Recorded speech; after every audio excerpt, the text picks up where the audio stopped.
Hello guys! Labas muna tayo sa kusina ni KitKat. Tayo mamasyal sa Santa Barbara, Pangasinan.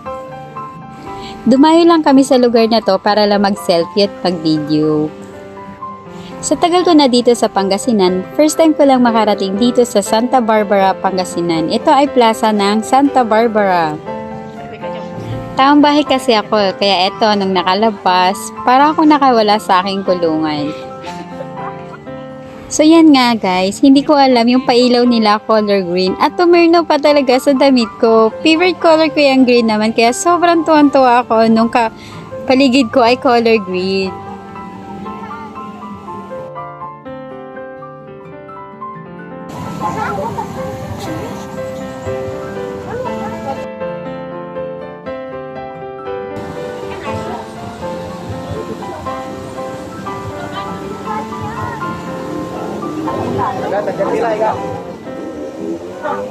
Sabay mo.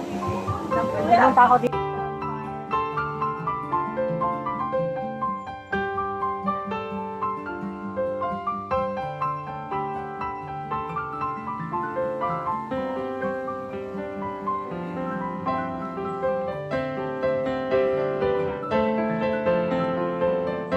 Sa kakalakad ko, natanggal tuloy yung tsinelas ko.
So yan nga guys, puro likod lang yung nakikita nyo. Pero wag nyo nang pansinin yan, chubby talaga ako.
Namasyal ako dito sa Santa Barbara.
Thank you for watching and God bless!